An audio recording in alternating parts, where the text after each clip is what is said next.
যা যা বলছো সব সত্যি, কিন্তু সম্ভব হলে আমাকে একবার ক্ষমা। কোন বেসিসে তোমাকে ক্ষমা করবো ঈশান? ঈশান, আমি কখনো তোমাকে বলিনি তুমি নম্রতাকে ভুলে যাও, কখনো এটা বলিনি যে তুমি নম্রতার থেকে দূরে সরে যাও। আরে তুমি তো এসেছিলে আমার কাছে যে চলো হিয়া, আমি সবকিছু ভুলে আমাদের জীবনটাকে আবার এগিয়ে নিয়ে যেতে চাই, আমি মুভ অন করতে চাই। আরে তুমি যদি সত্যি মন থেকে এটা চেয়েছিলে তাহলে তুমি করে দেখাতে পারলে না কেন বলো তো? কেন বারবার তুমি পেছনে ঘুরে দেখলে? ঈশান, আমি এই কথাটা সব সময় জানি যে তুমি আমাকে কোনোদিনও ভালোবাসোনি, না আজ ভালোবাসো না ভবিষ্যতে কোনোদিনও বাসবে, কিন্তু সেটা নিয়ে আমার কোনোদিন কোনো প্রবলেম ছিল না। আমি কি কখনো তোমাকে এই নিয়ে কোনো কথা বলেছি? বলিনি তো, কারণ আমার তো এই নিয়ে কোনো ইস্যু ছিলই না ঈশান। কিন্তু আমি কোনোদিনও তোমার লয়্যালটি নিয়ে কখনো সন্দেহ করিনি। আমি 1000 বার তোমাকে দেখেছি নম্রতার জন্য কান্নাকাটি করতে, যন্ত্রণায় ছটফট করতে, কিন্তু প্রত্যেকবার নিজেকে বুঝিয়েছি যে না, এইবার ঈশান আমাদের সম্পর্কটাকে অ্যাকসেপ্ট করবে। আর হয়তো ঈশান শুধু আমার, কিন্তু তুমি খুব ভালো করলে আমার এই ভুল ধারণা তুমি ভেঙে দিলে।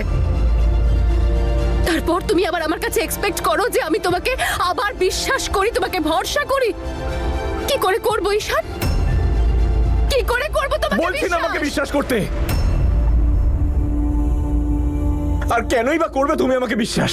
বারবার তোমার মন ভেঙেছি আমি, তোমার বিশ্বাস ভেঙেছি, কিন্তু আজ তোমাকে আমি শুধু এটাই বলতে চাই যে এবার নম্রতা আমার জীবনে আর নেই।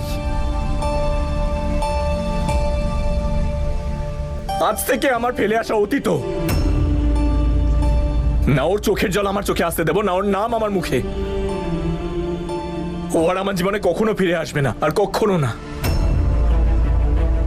আমি কথা দিচ্ছি তোমাকে, আমি তোমার কাছে শুধুই একটা সুযোগ চাইছি, শুধুই একটা সুযোগ। আমাদের সম্পর্কের জন্য, তোমার ভালোবাসার জন্য। তুমি শুধুই আমার চোখে নম্রতাকে দেখেছো, কিন্তু যদি আজ তুমি আমাকে সেই সুযোগটা দাও তাহলে আমি কথা দিচ্ছি তোমাকে, আমি মন দিয়ে আমাদের সম্পর্কটা পালন করব। কিন্তু এই মুহূর্তে আমার জন্য যেটা জরুরি সেটা তুমি।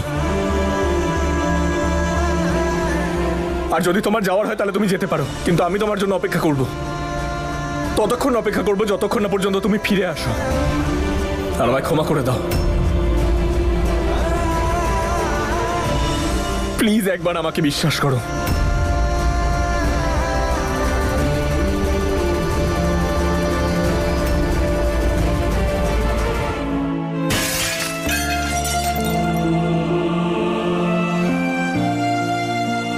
সব ঠিক আছে তো? আমার হাতটা লেগে গেল, আর এই ফটোটা।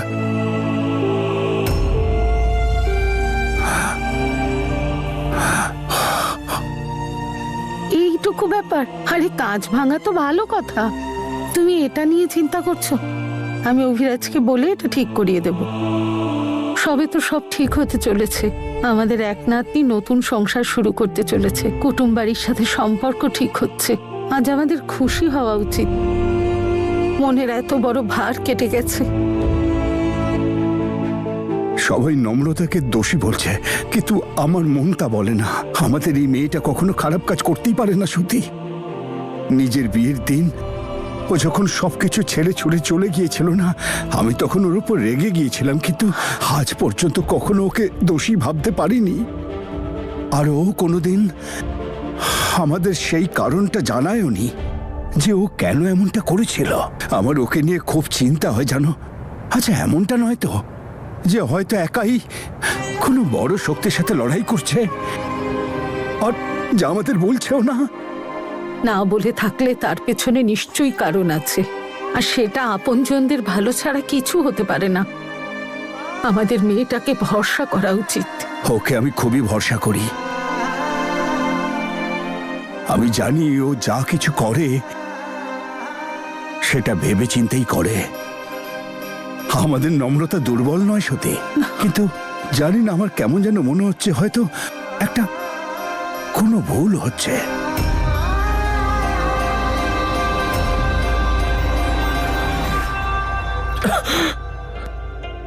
প্লিজ আমার সাথে একবার কথা বলো। আমি জানি আমার কোনো অধিকার নেই এটা বলার যে তুমি আমায় ঘৃণা করো না।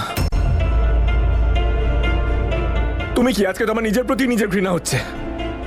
তুমি জানো তো আমি এরকম নই। তুমি এরকম চুপ করে থেকো না। তোমার রাগ, তোমার সব কথা সহ্য করে নেবো, কিন্তু আমার সাথে কথা বলো।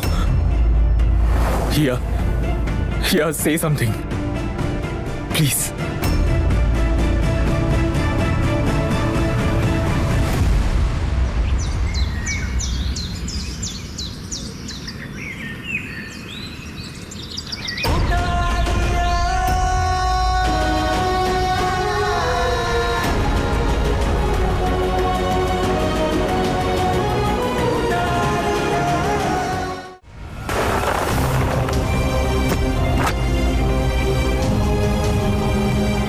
হিয়া, হিয়া, আমার এই কথাটা ঈশান, একবার- দূরে থাকো আমার থেকে, একদম দূরে। বিয়ে করেছিলে তো তুমি আমাকে? সবার সামনে সিঁথিতে সিঁদুর পরিয়েছিলে? কি কি কথা দিয়েছিলে তুমি আমাকে? যে তুমি কোনোদিনও আমাকে কারোর সামনে ছোট হতে দেবে না। আজ তো আমার নিজেকে দেখে হাসি পাচ্ছে। আমি কতটা বোকা মেয়ে যে প্রত্যেকবার আমি তোমাকে বিশ্বাস করে গেছি। তুমি যা বলেছো আমি সব কথা বিশ্বাস করে গেছি তোমার। আরে তুমি তো সেই দিনই আমার সম্মান, আমার অস্তিত্ব সব শেষ করে দিয়েছিলে, সেদিন তুমি তোমার আর নম্রতার ছবি দেওয়া মঙ্গলসূত্র পরিয়েছিলে। আমার তো সেই দিনই বুঝে যাওয়া উচিত ছিল ঈশান, যে তুমি কোনোদিনও আমার হতেই পারো না। যদি আমি এতটুকুও বুঝতে পারতাম, তাহলে আমি কোনোদিনও নিজেকে এই মিথ্যে আশায় বাঁচিয়ে রাখতাম না যে তুমি কোনোদিনও আমার হতে পারো বা তুমি কোনোদিনও আমাকে অ্যাকসেপ্ট করতে পারো। ঈশান, তুমি আমাকে বলো, আচ্ছা আমি কি তোমাকে কখনো নম্রতার কষ্টটা ভুলতে সাহায্য করিনি? আমি কি চেষ্টা করিনি আমাদের দুজনের সম্পর্কটাকে এগিয়ে নিয়ে যেতে? ঈশান, আমি সেই প্রত্যেকটা কাজ করে দেখেছি যাতে তুমি তোমার লাইফে মুভ অন করতে পারো। আমার বুকটা যন্ত্রণায় ফেটে যেত, কিন্তু তাও আমি সবার আগে এগিয়ে তোমার চোখের জল মুছিয়েছি। সবার আগে দেখেছি যে তুমি কোথাও হট হচ্ছ না তো, তোমার কষ্ট হচ্ছে না তো। আর তুমি কি করলে ঈশান?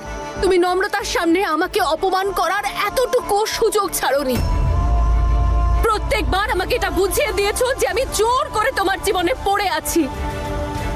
তুমি আমাকে কষ্ট দেওয়ার একটাও সুযোগ ছাড়োনি ঈশান। কিন্তু তবুও আমি আমার তরফ থেকে আমার স্ত্রী ধর্ম পালন করে গেছি যে ঠিক আছে, ভবিষ্যতে হয়তো সবকিছু ঠিক হয়ে যাবে। সেই দিন যখন আমি তোমার জন্য ডিনার প্ল্যান করেছিলাম, কত খুশি ছিলাম, কত এক্সাইটেড ছিলাম, নম্রতাও অতটাই এক্সাইটেড ছিল। কিন্তু আমি তো বুঝতেই পারিনি যে নম্রতা এতটা এক্সাইটেড ছিল কেন। এখন বুঝতে পারছি, তোমরা দুজনে মিলে প্ল্যান করেছিলে আমাকে বোকা বানানোর, তাই না? হিয়া, না, চুপ করে থাকো ঈশান, একদম চুপ করে থাকো। তোমার কোনো এক্সকিউজ, কোনো এক্সপ্লেনেশন আর কোনো কাজে লাগবে না। আমি কিচ্ছু বুঝতে পারছি না। আমি এখন কি করব? আমি ভেতর থেকে একেবারে শেষ হয়ে গেছি ঈশান। তোমার সব কথা সত্যি হিয়া। আমার কথাটা একবার ছাড়ো আমাকে ঈশান, দূরে থাকো আমার থেকে। Don't touch me. তোমার সাথে কথা বলা তো দূরস্থ, আমি আর তোমার মুখটাও দেখতে চাই না ঈশান।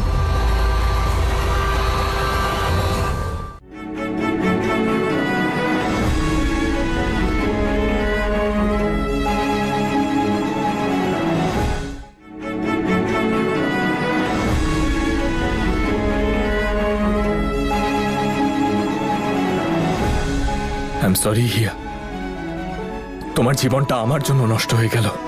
এমনিতে তো মহান হবার নাটক করে সবার সামনে, লোকেরা ঠিকই বলে যাকে যেমন দেখতে লাগে না সে তেমন হয় না। সেজন্য কখনো কাউকে বেশি বিশ্বাস করা উচিত নয়। হিয়া, ওঠ এখান থেকে আর চল আমার সাথে। আরে তোর এসব কিছু করার কোনো প্রয়োজন নেই, কারণ যার জন্য তুই এত কিছু করছিস না সে কি করে বেড়াচ্ছে সেটা তোকে আমি এখনই দেখাবো। চল ওঠ। মম, তুমি চল আমার সঙ্গে। কি করছেন আপনি? ওর লেগে যাবে। তুমি এখানে কি করছো? আর কি বললে তুমি এইমাত্র? আঘাত লাগবে হিয়ার। যে আঘাত তুমি ওকে দিচ্ছ তার কি হবে? তোমার কি মনে হয় আমি কিচ্ছু বুঝতে পারছি না কি চলছে এখানে? আরে লজ্জা করে না তোমার? আমার মেয়েটাকে এখানে অভাবের মধ্যে রেখে নিজের নম্রতার সঙ্গে অসভ্যতামি করে বেড়াচ্ছ। আর দিদি বলে তো নম্রতাকে, নম্রতা যাকে নিজের বোন বলে তারই বরের সঙ্গে নোংরামি করে চলেছে। যদি হিয়ার কাছে আমি একটা কথা বলি না নম্রতার নামে, তাহলে আমাকে 10টা কথা শুনিয়ে দেয়। এতটা বিশ্বাস করে ও নিজের দিদিকে। কিন্তু ওর তো আমার কোনো কথা ভালোই লাগে না, কারণ ও তো নম্রতার প্রতি বিশ্বাস আর ভালোবাসায় অন্ধ হয়ে গেছে। কিন্তু আজ আমি ওকে সত্যিটা দেখিয়েই ছাড়বো।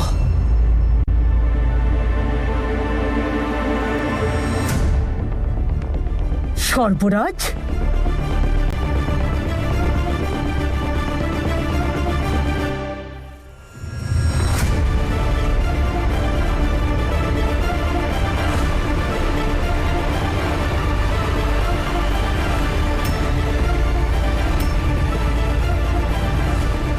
এসেছিস তুই আমাদের নিয়ে ঠাট্টা করতে, নাকি এটা দেখতে এসেছিস যে ঘর ছাড়া হয়ে আমরা এখানে কি অবস্থায় আছি? জেঠিমা তুমি আমায় জেঠিমার ডাকবি না। তুই না তো সম্পর্কের মূল্য বুঝিস আর না সম্মান দিস। আমি তোকে সন্তানের মতো ভালোবেসেছি, আর ঈশান তো তোকে নিজের দাদার মতো ভালোবাসতো, কিন্তু তুই দেখিয়ে দিলি যে কিভাবে প্রপার্টির লোভে পড়ে ভাই ভাইয়ের পিঠে চুরি বসায়।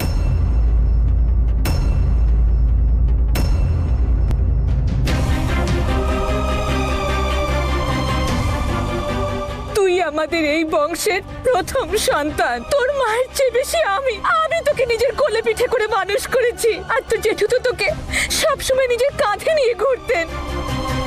আর তুই কি করলি? তুই এই সব কুকীর্তি করে ওনার মাথাটাও হেট করে দিলি।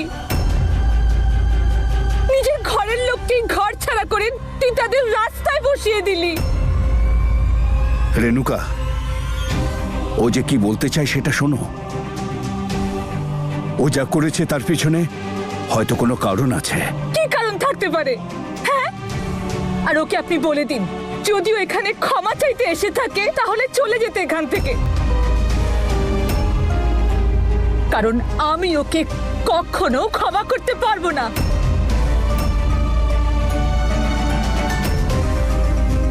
আমি ওকে কিচ্ছু দেব না, আর যদি ওকে কিছু দিতেই হয় তাহলে ওকে